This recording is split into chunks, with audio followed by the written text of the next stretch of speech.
Welcome to the Alabama Bass Trail Podcast, brought to you by Phoenix Boats. Now, here are your hosts, Alabama Bass Trail Program Director, Kate Donaldson.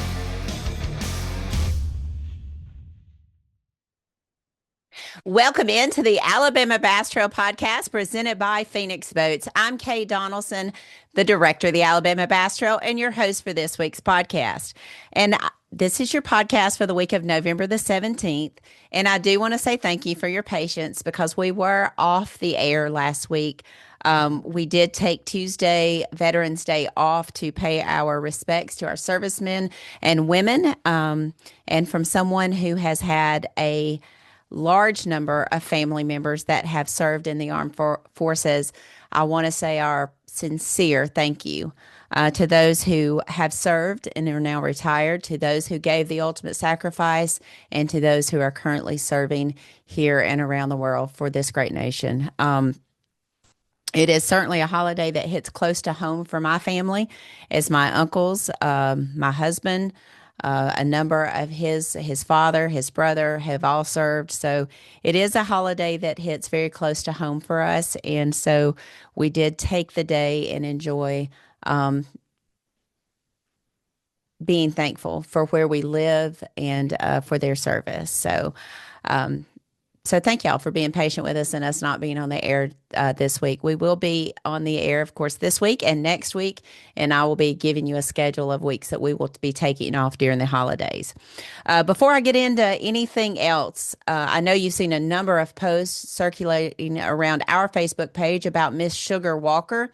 For those of you who don't know, Sugar is part of the team, Mike Hearn and Sugar Walker, that fish the Alabama Bass Trail South Division.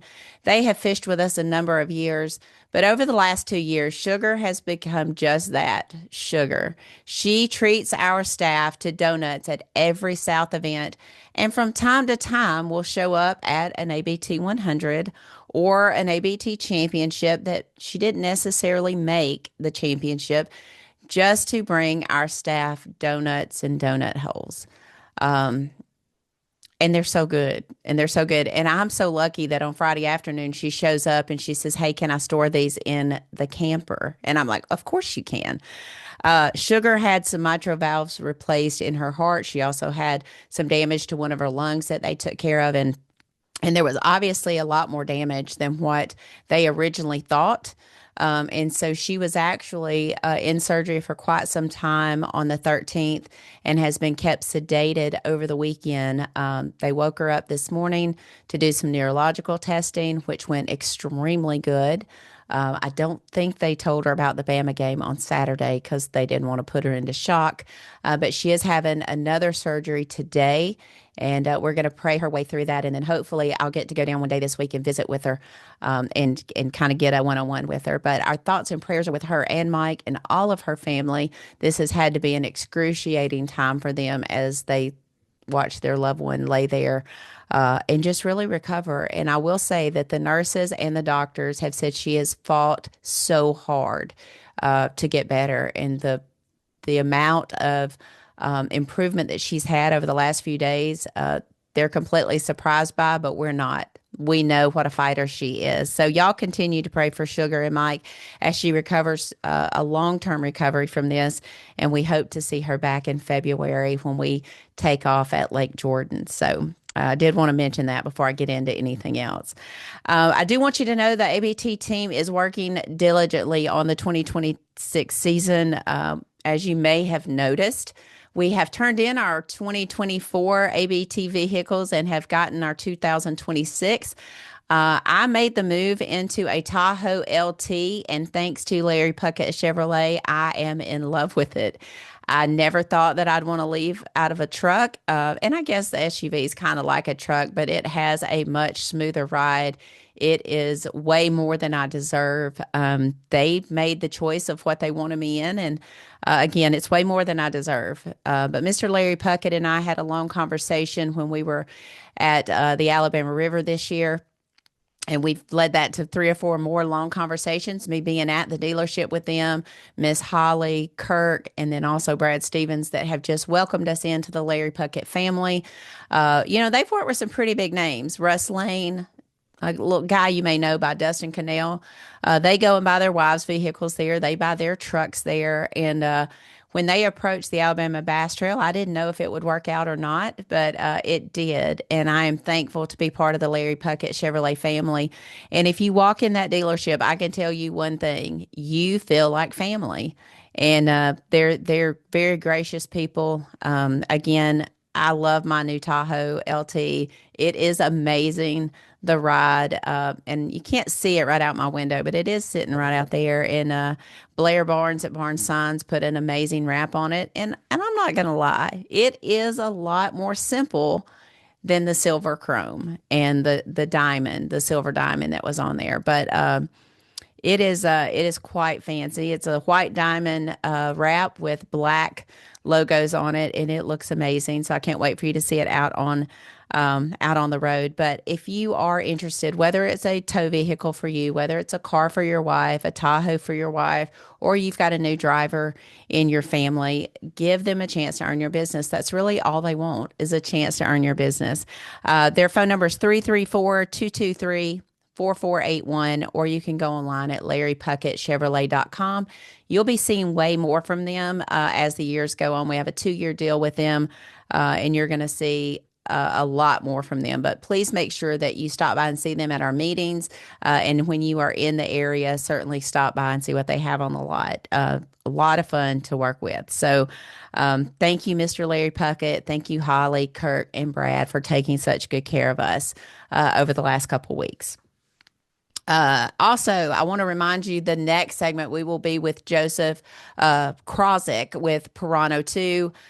They are a fantastic company. They work on oxygen enrichment systems for the angler and for tournament organizations, all the way down to guys who are live bait fishing, whether it be for crappie, catfish, whatever, bass fishermen and their live wells, and then tournament organizations like the Alabama Bass Trail, MLF, that they've worked with. So we're going to be talking with Joseph. We're going to get, why these delivery systems are important, whether you have a older model boat or a new boat, why we feel like that those systems are important. And it's always cool when you see someone that's grounded in bass fishing, but also has the technological and the education behind it to talk about these systems and how they have taken us from a 1% to 2% post-mortality rate or mortality rate to a 0% mortality rate. So we're excited to have Joseph on.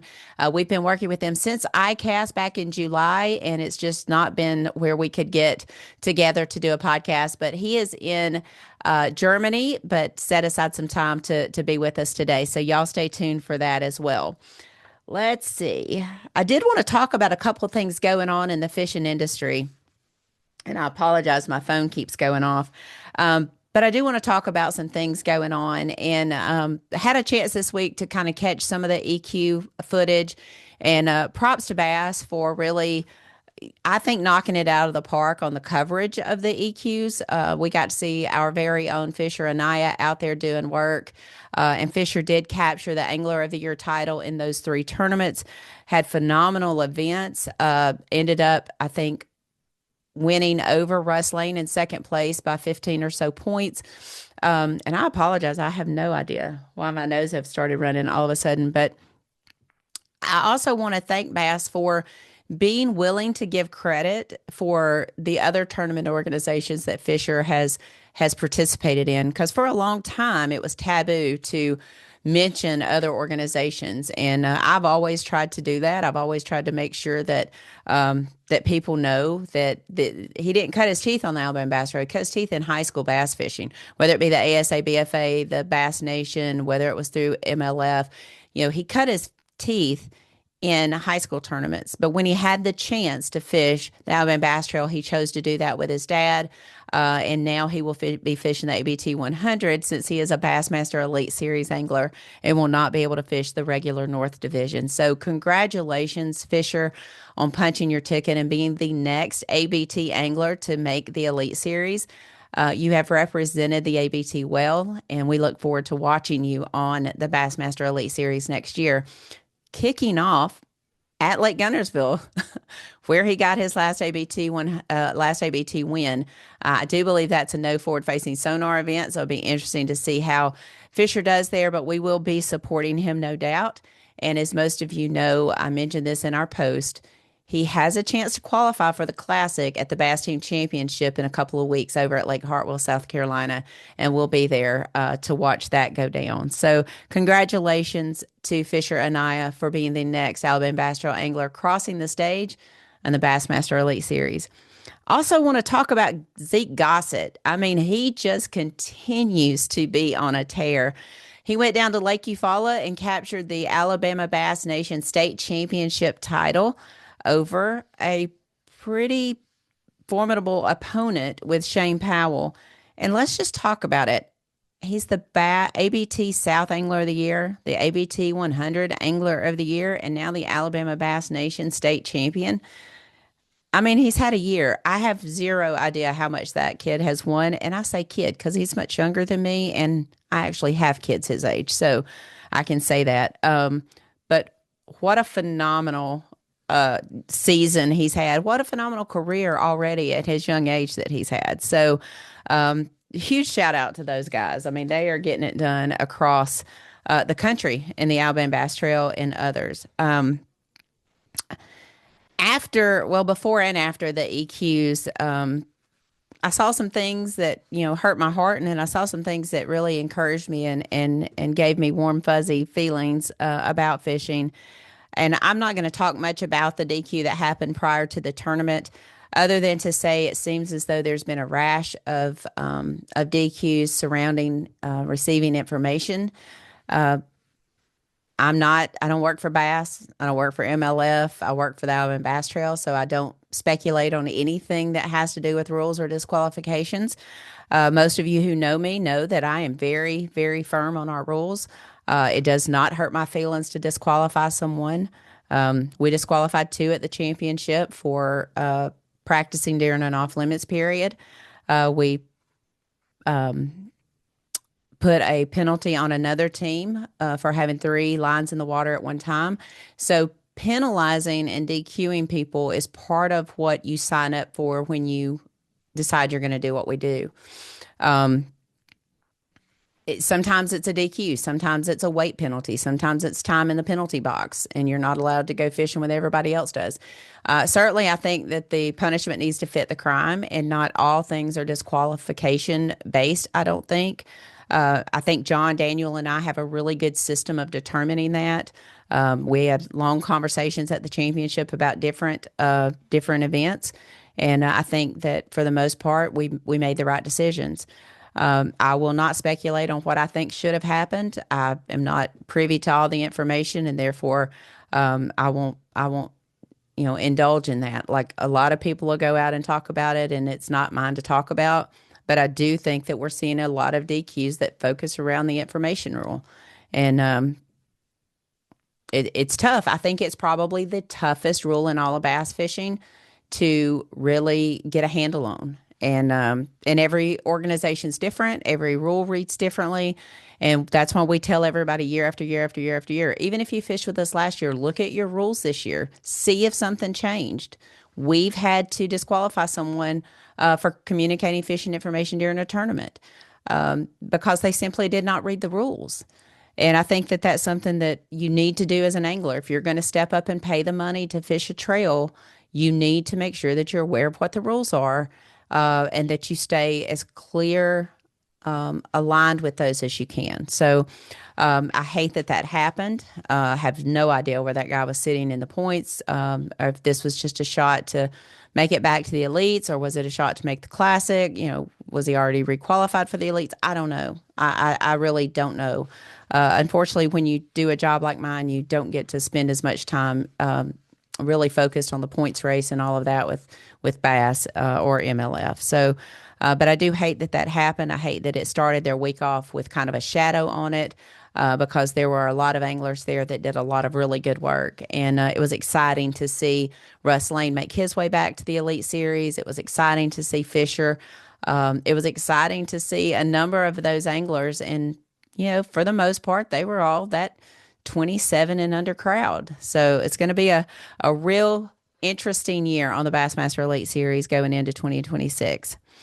I want to say a thank you to Matt Adams. Matt has had 2 phenomenal years out on the opens, and it is a tough, tough deal. I think one year they had to fish 9 events. I think he ended up second or one man out. I think they qualified, I don't know, maybe 9 to go to the elites, and he was 10th this year. Got down to the last day and had a really, really tough day mechanically. He mentioned that in his video, some of the things that he was up against, but just had a phenomenal season, and fell a little short at the last event. And one of the things that really stood out to me was that he mentioned the Alabama Bass Trail and that he'd be fishing with us and the respect that he has for our organization. And I want to preface this by saying the first year Matt fished with us, we had a mandatory meeting that we had a discussion about, and he wasn't real happy about it. But he was there at the mandatory meeting. And I think that showed him that we were going to be strict about our rules. Nobody likes Friday night meetings, including myself. At the time we were doing this, my son was playing high school and college baseball. There's a lot of times I would have much rather been watching him play baseball. Even in the fall at the championship, I remember at Smith Lake, just a few years ago, the year that the Hearst boys won, Jake was at a scrimmage, and there were 4 major league scouts there to watch him. I would have much rather been there. But safety briefings and meetings are important. And I remember Matt and I having discussions about it, and he hosts big baseball tournaments and softball tournaments, and he coaches his daughter, and very passionate about that.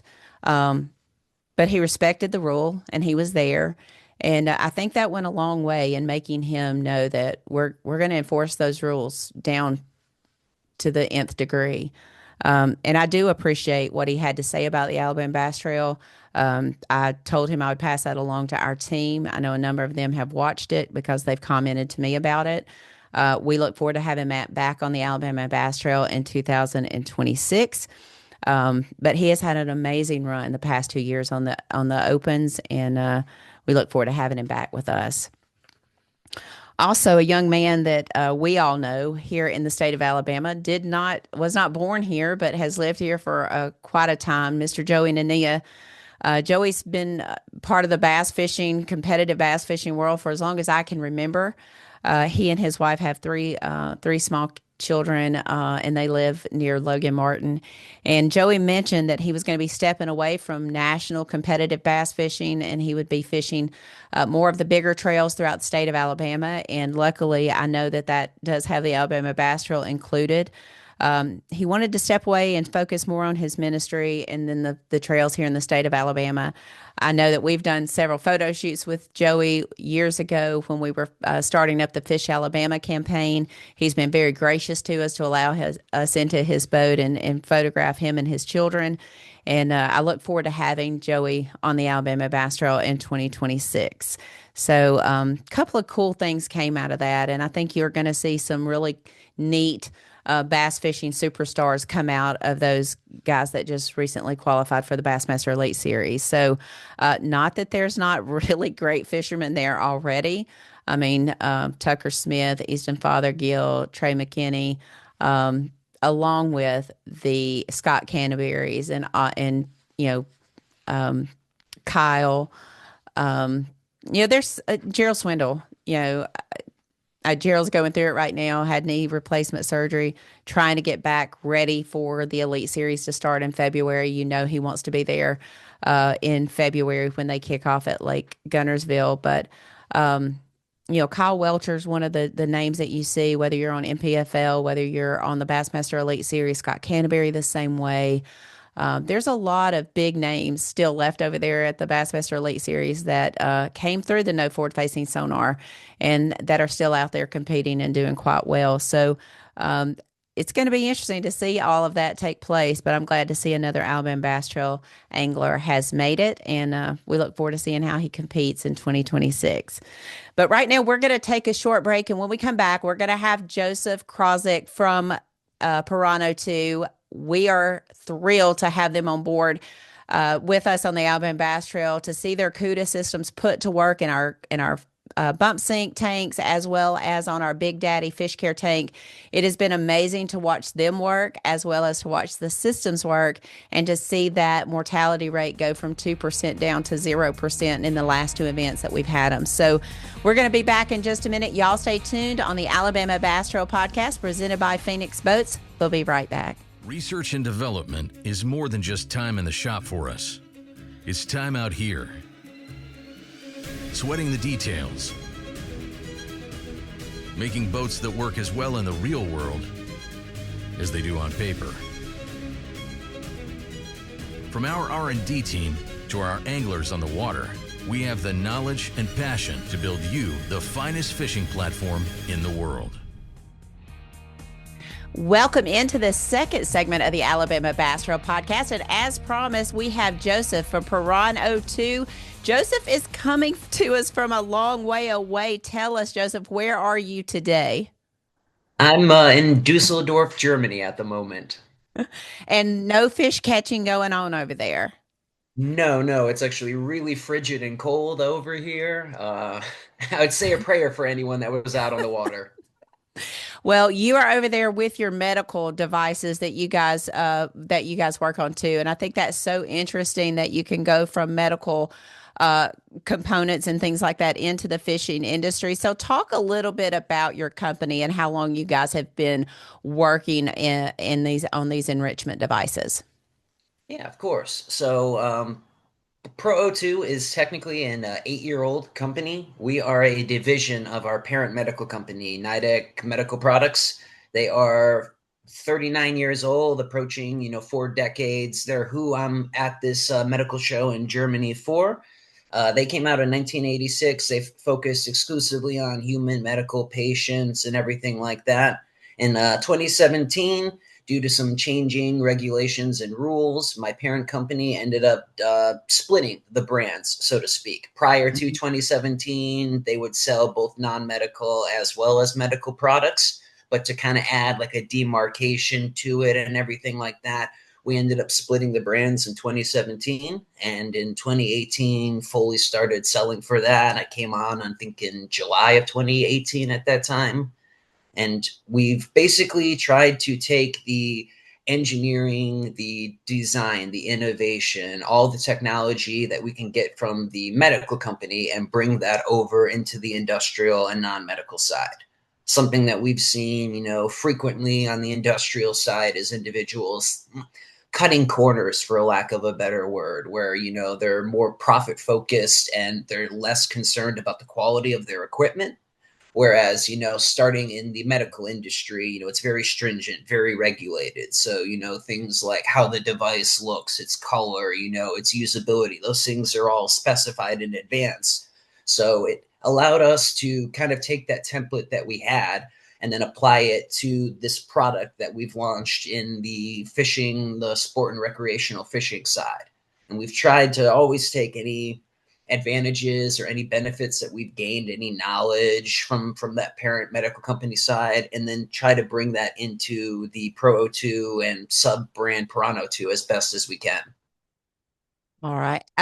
Sorry, I was letting my IT guy know that I'm on a podcast, so I had a call with him earlier. So I'm sure being in Alabama, and let me point this out, you guys are based in Birmingham, Alabama, which I think is right centrally in the core of our angler population and our lake population. And I know you haven't been insulated from all of the controversy on slot limits and then tournament post-mortality. You guys are very aware of that. And I think that's probably what's driven you to really concentrating on fishing. But it doesn't start at the bump sinks for tournaments, does it? It really starts on the water with the anglers. Right. Yes. As soon as you bring the fish up into the boat, really is where we would ideally start with our supplemental oxygen program. So we have a 12-volt DC system, one of our very first ones that we launched in 2021, called the Piranha. It's the namesake of the company.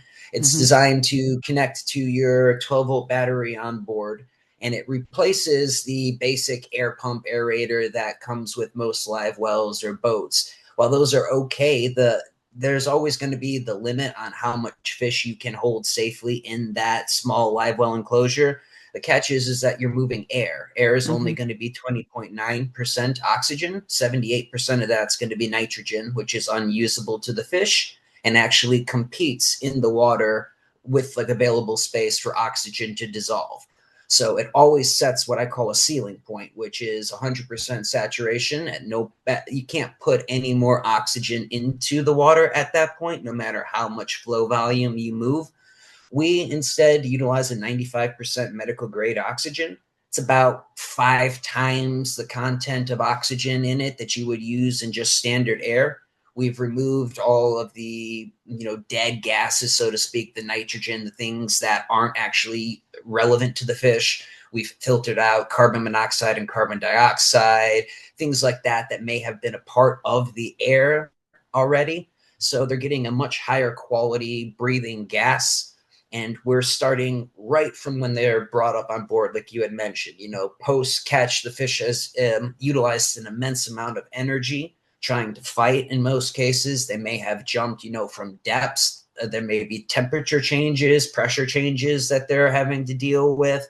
And then, of course, if there's any injuries to the mouth or anything like that. So our goal is to try to provide oxygen to them as soon as you bring them on board, so that we can sort of help nurse them back into their normal conditions and everything like that. Mm-hmm. And yeah, so we're providing the 95% oxygen to them throughout the tournament, ideally. And then once the anglers come to shore and start the bump tank process, we're doing the same thing there. We're putting the same medical grade oxygen into those bump tanks, so the fish are continuously exposed to that higher oxygen percentage. And then finally, usually the same thing with the live release boats. We have our systems on those as well to give them one last higher concentration of oxygen. The goal is, again, to support, a 100% live release, catch and release kind of style format, where everything that you do bring into the tournament, you do put back into the water, and especially that it's healthy. We don't want to see fish kills. We don't want to hear anything about a DNR or any fish and wildlife, game and wildlife out on the water the week after and seeing any, fish kills or anything like that. We really want to have good karma, so to speak, towards the lakes and the communities that support us and host us throughout the season and everything like that. Like, we don't want to show up in their backyard and cause any issues and things like that. And so it just made sense that on this side, simplified, let's replace the air with oxygen. And in the year that we've been doing it, we've had immense results in the tournament scenes that we've worked with, as well as the anglers who've used them on their boats. How long have you and your team worked on an angler or tournament specific unit? How long have y'all worked on that? So we've been doing the tournament specific units now for approaching 2 years. Okay. All right. I know that you can, for the Alabama Bass Trail specifically, a dead fish can separate you from winning angler of the year. And it can also separate you in some tournaments 15 places, which is a lot of money. And that is important. Points, cash, all of that's important. But really, at the end of the day, it's the health and wellness of the lake that we want to continue to return to each year. And then also take our children, our grandchildren, and our great-grandchildren too. So did you and your father, did y'all have a background in bass fishing or in fishing in general? So somewhat. I'm originally from Buffalo, New York, so we really didn't have too much of the largemouth bass fishing going on. I think they have smallmouth in that area. But growing up, we did a lot of trout fishing, which is what my dad actually taught me on.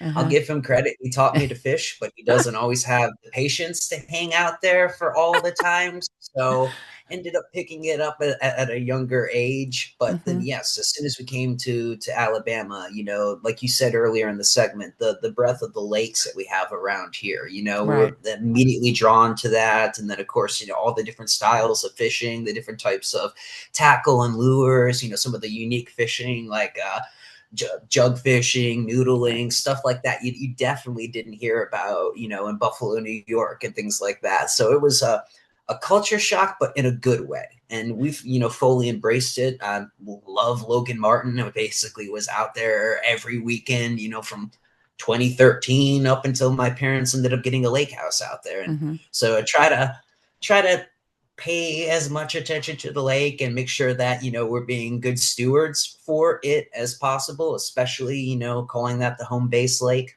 Well, I think that's interesting. I love the fact that you have, you're not necessarily coming into this blind. And of course, coming from Buffalo, New York, the conditions here are much harsher with we start having 70-degree weather in February. I remember at Smith Lake this past year, we were in the mid 70s and we were seeing fish, and with the different technologies, with the forward facing sonar, we're seeing a lot of fish caught deeper earlier in the year than we did. We used to see May and June. That was the time you would see those fish caught out deeper, but we are seeing fish caught deeper, and you do have the depth transitions that they have. And this system certainly helps with that as well, correct? Yes, that's correct. So a large portion of like you were talking about the coming from the depth side, it's a pressure issue. Usually there's dissolved gases that are in the fish's bloodstream or in the swim bladder that at that point. And then once we come to the surface, the gas ends up expanding outwards.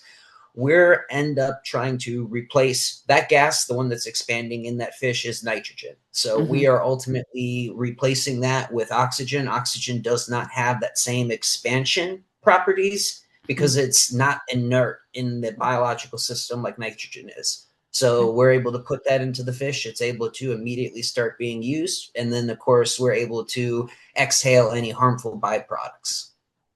One of the things I wanted to point out, if your boat's a 2014 or your boat's a 2026 new model, these units can be adapted to all boat models, correct?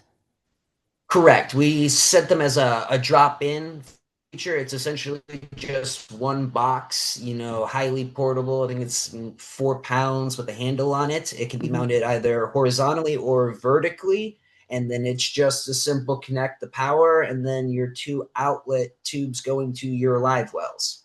Okay, so simple product there. And then talk about, I know you've worked with MLF over the past year. You now are working with the Alabama Bass Trail.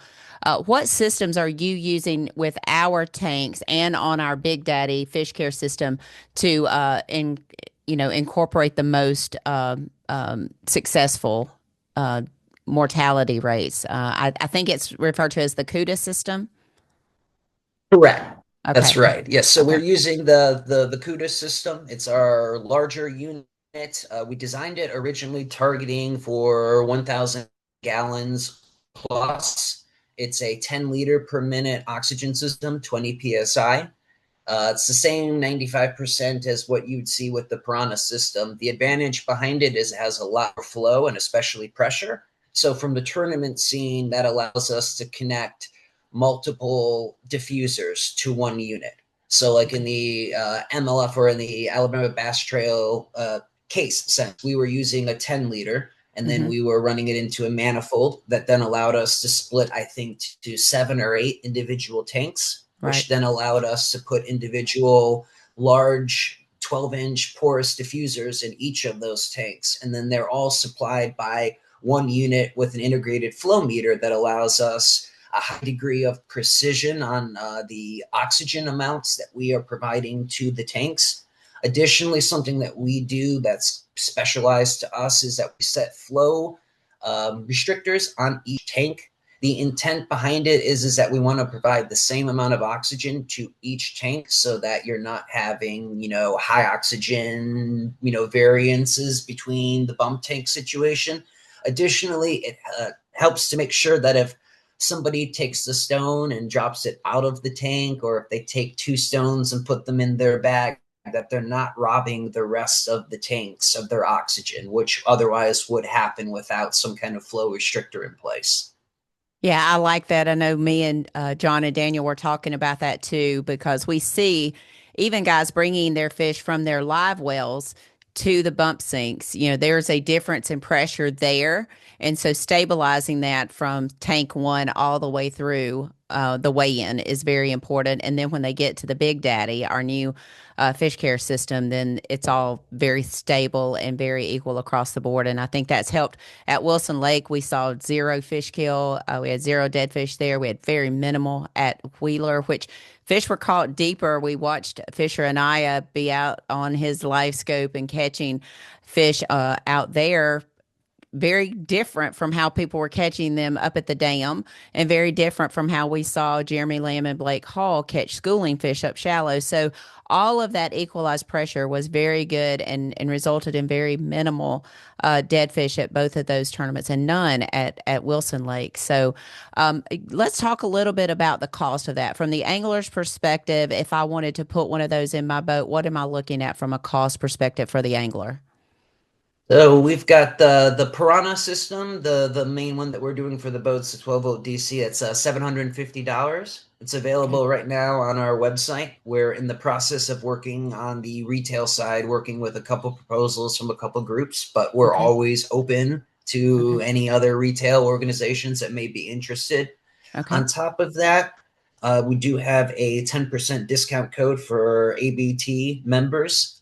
Sure, I can send that information to you for you. So Well, you can go ahead distribute and it to tell your... them, and we'll link it in the comments here too. Yeah, as not well. a problem. So on the website in the coupon code section, it's going to be ABT_2025, and that's all going to be lowercase outside of the numerals. But I did confirm that is functional and good to go. So feel free to fire away. Good, good. I will make sure that Ben gets that in the comments here. And then we have lots of other organizations that we partner with, for different things, like the slot limit we got with the Sylacauga Marine Trail. We work with Coosa River Team Trail. We work with Airport Marine Trail, all in scheduling and making sure. So if those tournament organizations were interested in purchasing the CUDA units or installing them, how would they get in touch with you, Joseph? So I can give my email address here, or I can also provide our phone number. Either one works. I'm available at jmkraw@piranho2.com.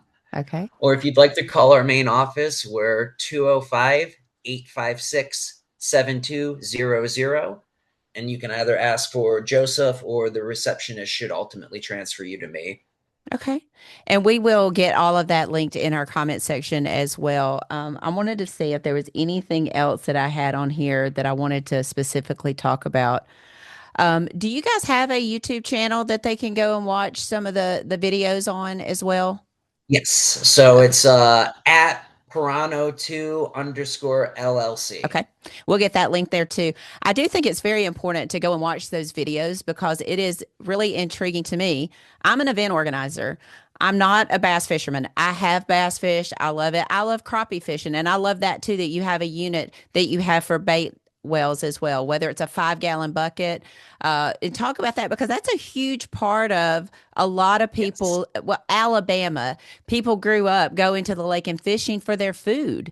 And so they're taking bait fish with them. So you actually have a unit that is designed for that as well, correct? Correct. Yes. And I apologize on that. I completely spaced on that. No. I was just thinking about that because it is so much of how we are conditioned in the state of Alabama. A lot of us grew up going fishing with either my grandmother used to give us dough balls, and we could go to the local lake and go fishing with the dough balls. But now you see guys carrying multiple 5-gallon buckets with their bait in them. So talk about that system as well. I don't want to get off this podcast without talking about that. Yeah, of course. No, not a problem. So we recently launched that actually at ICAST this year. It's called the Minnow. We're targeting 5 to 20-gallon bait buckets, as well as pier fishing. If you've got shrimp and things like that. It's the same kind of system that we have with the Piranha and the CUDA. We have just miniaturized it, much smaller than what the Piranha was. Additionally, it all has an integrated battery in it. It's a 4.5 volt rechargeable USB-C battery. So it's a 0.25 liter or a quarter liter a minute, 95% oxygen, one outlet with the 40 micron stainless steel diffuser on it. And it's basically a highly portable oxygen generating device. We designed it to be like clipped onto the side of a 5-gallon bucket or the lid, or we've come across some of like the bait cooler options that have a bag in the front that have integrated well with it. We're targeting like a price point of $125 on that, something lower cost. We're really trying to get people off of the just basic aerator systems. I mean, yes, they're available. Yes, they're cheap. And, like if it dies, you just go buy another one or whatever. But I think ultimately you're limiting yourself by using a system like that. And I invite anyone, to just try an oxygen system. And I promise you'll see the difference in the results. Everyone who's used one has said that. But I can also, because you reminded me about, our other devices, I figure I'll run through everything real quick. So go right ahead. We've got the Piranha that we've already covered, 12 volt DC for your live well on the boat, handles up to 100 gallons. We've got the Angler system. It's a smaller version of the CUDA. It's an AC version, so it's for shore-based. It handles up to 500 gallons, and it's a 2 liter a minute device. That's really, really popular with bait shops for those that need to oxygenate their fish, but that don't have huge volumes of it. And it's really nice because it's small and lower power. And then, of course, we've got the larger CUDA for 1,000-gallon plus systems. And then we've got a battery pack that we launched at ICAST this year as well for the Piranha system, just in case you don't want to tag onto your, main battery that you use for your motors or maybe for running your forward-facing sonar or some of your other electronics. We've now got a standalone battery pack so you can run that oxygen system independent of your main electrical supply. Awesome. Well, I know it was really interesting in meeting you guys at ICAST. I want to thank Bill McDonald because he did bring me over and talk to me about you guys. He is a fantastic guy. I've known Bill for a long time, since we started the Alabama Bass Trail. I know Wes Logan works with you guys. What a great champion for the state of Alabama and for fishcare. So it's been really a fun start to a partnership. We just recently started in September with you guys, and I look forward to it. I'm excited about what this allows us to do, because I'm not going to lie, I really dread June tournaments. One, because of the heat, but two, because of the immense amount of fish care that we have to put in to make sure that we're being good stewards of our system. And that was one of the things I think in our early conversations that I think really struck a nerve with me, is that y'all understood being a good steward of these fisheries and what it means. In Alabama, any given Saturday, any given week, there could be 4 to 5 tournaments on these lakes. And if we can get more people interested in these Piranha systems and get the tournament organizations using these oxygen enrichment systems, I think we'll see that we'll have a much lower post-mortality rate, and we'll see that the fisheries will continue to be in great condition. So I do thank you, because I know there is a huge time difference. It is currently 10:04 a.m. Alabama time. And what time is it there, Joseph? It's 5:04 p.m. I don't know if you can see it's starting to get a little dark behind me. I can. Well, I appreciate it. I know you probably had to come in a little early from your show to help me out today, but we wanted to have you on. We think what you guys are doing is very important, and we're very appreciative of you wanting to partner with the Alabama Bass Trail, and we see the success so far. So thank you so much. Thank you. We're looking forward to it. Thank you. All right, guys, there you go. Piranho2. I'm going to have all of their websites, their YouTube links, their phone number in the comments of this podcast so that you can go out and take a look at their videos. It is very impressive work that they have done. We'll be back in just a minute with the rest of the Alabama Bass Trail podcast. Y'all stay tuned.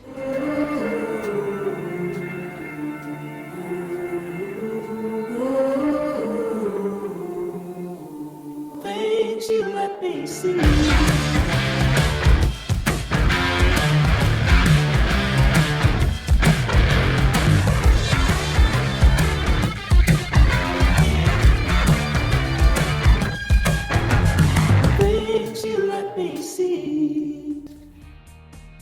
Welcome back to the third segment of the Alabama Bass Trail podcast presented by Phoenix Boats. I want to thank Joseph for taking time.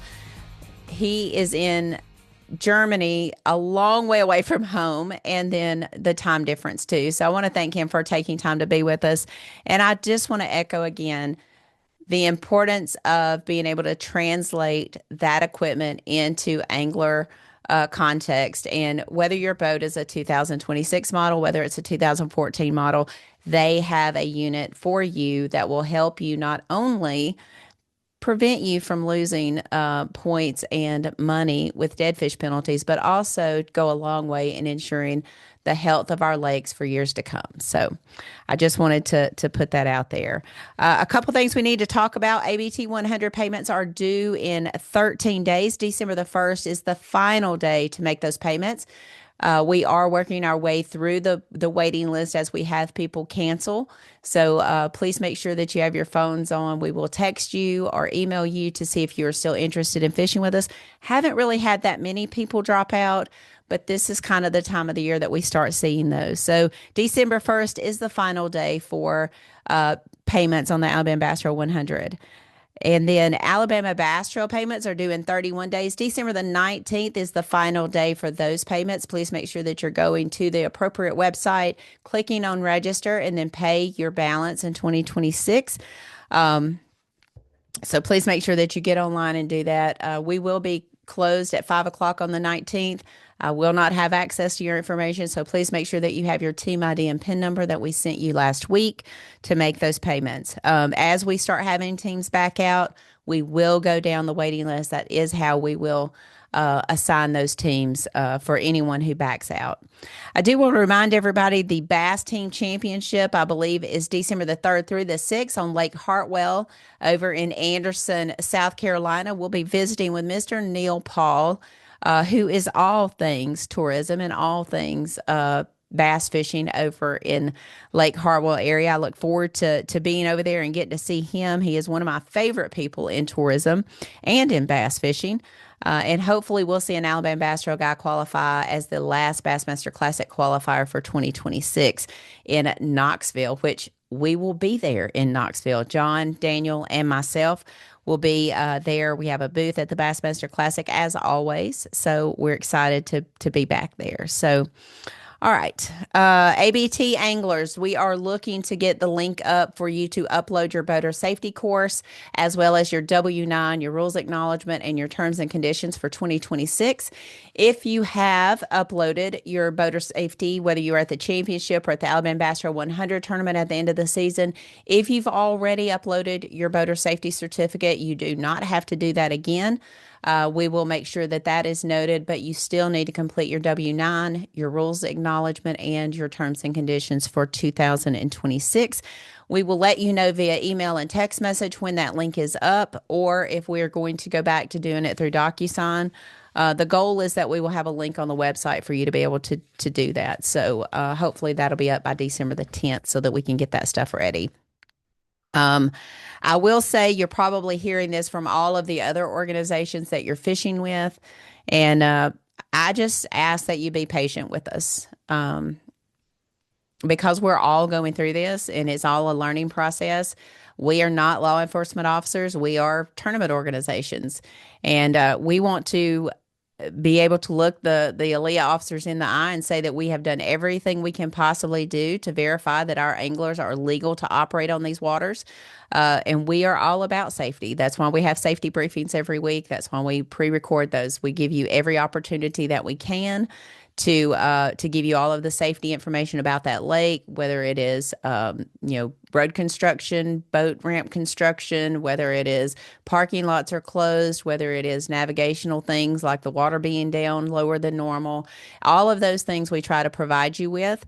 We feel that it is very, very important that 225 boats go out and that 225 boats come back in at the end of the day. So please be patient with other tournament organizations. We are all talking back and forth through this, trying to do everything that we can do to make it as seamless and as easy for you as possible. We know you just want to go fishing and we just want to have fishing tournaments. So there has to be a compromise. So please make sure that you're patient with us as we all try to just get the necessary paperwork in place. I do want to remind you that Alabama Bass Trail offices will be closed November the 27th and 28th to observe the Thanksgiving holiday, and in Alabama, of course, the Iron Bowl holiday. So we will be closed those dates. And then for Christmas, we are closed December 22nd through January the 5th for the Christmas and New Year's holiday.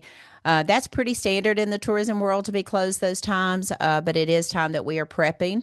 I'm not saying I'll be away from my desk all of those days, but we hope to minimize any work during that time. We hope to take that time and rest and rejuvenate, because we get back and January 17th, we're right back at it. So please be mindful of that. Please make sure that you have your payments in. Please make sure that you're getting your boater safety certificate. If you have passed the course and you took an Alabama test, make sure that you're getting your appointment and getting into a DMV with your birth certificate, your social security card, your out-of-state license, and that certificate to get your out-of-state fishing license.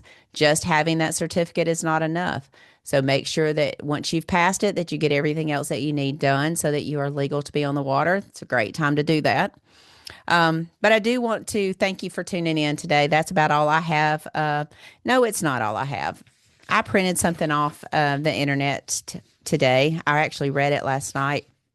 And I won't say who wrote it, but I'm sure that if you saw the post, you'll know exactly who wrote it. As tournament organizations, we're faced with providing a good quality event that is fair and equitable across the board. Tournament anglers are looking for a reasonable entry fee and a great payout. They're also looking for no hassle when they come to the boat ramp. And that's what all of us strive to do. I don't care if you work for MLF. I don't care if you work for the Alabama Bass Trail. I don't care if you work for Bass. I think that's what we all try to do. We are trying to also get as many eyeballs on us as we possibly can, because that's what sponsors want. And from an amateur, everyday weekend angler, you're not worried about that. You're worried about a reasonable entry fee and a good payout and not being hassled when you come to the boat ramp. Unfortunately, we're all trying to balance a lot of these things, from sponsor obligations to whether we are succeeding in providing them the eyeballs that they're looking for. Are we providing the click-throughs? Are we providing the increase in sales that they're looking for? Are we being a good representation of their brand as well as our own brand? Are our anglers bringing it when they are on the water? Are we providing a good event for our host cities who are paying us to be there? So there's a lot of things that we're managing, as well as boater safety. Are we giving you all of the tools? Are we collecting all the tools? Are we collecting all the paperwork? Do we have all the chemicals that we need? Do we have all the weigh-in bags that we need? Or, all of the things that we're trying to manage. And one part of that is our audience and audience of our anglers. It's different if you're an out-of-state angler than if you're an in-state angler. It's different from how much money you spend if you're an out-of-state angler to how much money you spend if you're an in-state angler. And then do you give this person too much promotion, or you don't give this person enough promotion? It is a constant battle of managing things. And one of the things that I see, or that I hear from time to time, is, are you focused just on the younger audience because of forward-facing sonar? Because, as you know, the Alabama Bass Trail has not banned forward-facing sonar and has not limited it to the time that you can use it throughout the day. And one of the common comments that I see on people's posts, especially about young anglers who have grown up in the forward-facing sonar era, are that they are out there spending mom and dad's money, and that they're out there, using the cheater box or whatever.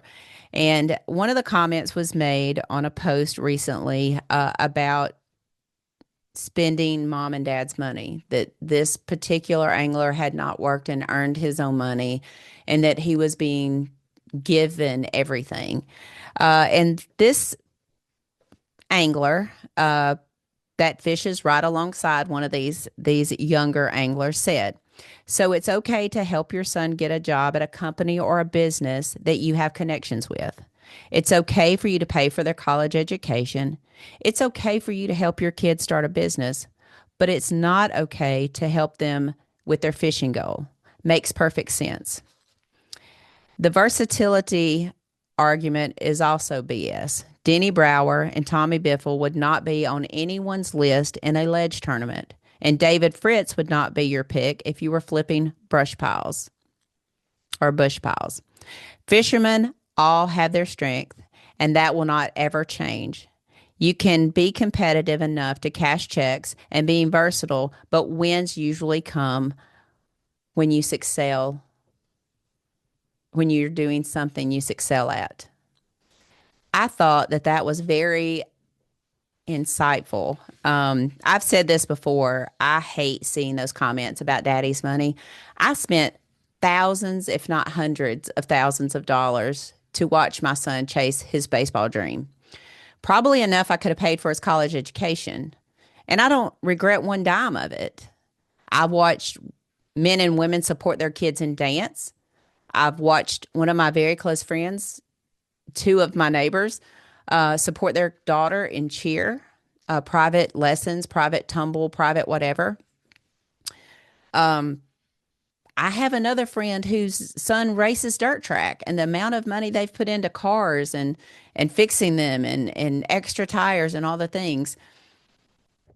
I think the fishing industry does a poor job in supporting those efforts. And not everyone's path is the same. I can tell you 15 years ago, if you told me I'd be sitting in front of a camera doing a podcast based on fishing, or for that matter, running a fishing trail, I would have told you you're crazy. Everyone's path is not the same. And the fact that you feel like that you can comment on someone else's journey is asinine to me, honestly. But I want to thank that guy. I mean, he knows who he is. And if you've read the post, you know who it is. Very well said. And I respect that a lot. I think our industry would do so much better if we would find the courage to support each other as opposed to try to tear each other down. What a novel concept that would be to honestly just try to support each other. So anyway, I did want to say thank you so much for tuning in this week. Thank you for your support throughout the last 200 and almost 300 episodes of the Alabama Bass Trail Podcast. We enjoy getting to talk to our anglers, getting to talk to our partners, and being on here and then hearing your feedback as well. We will be back on the air next week. Hopefully we'll have Mr. Fisher Anaya, the newly crowned Bassmaster Elite Angler, on with us and get to talk to him about the journey through the Bass Opens and then also being the only one there holding sparkling grape juice when they did the champagne toast. So a lot of fun. Thank you so much for tuning in. Please make sure to hug your mom and them. It is that time of being in the Thanksgiving season. Hopefully you carry that with you throughout the entire year and not just the week of Thanksgiving. Hug your mom and them. Make sure that you give those sweet fur babies a little extra treat and a little extra love. And enjoy the next few days before it turns off awfully cool. So thank you guys for tuning in. We'll be back with you next week on the Alabama Bass Trail Podcast presented by Phoenix Boats. God bless, good fishing, and peace out. Thanks for listening to the Alabama Bass Trail Podcast. To learn more about the Alabama Bass Trail, make sure and visit alabamabasstrail.org.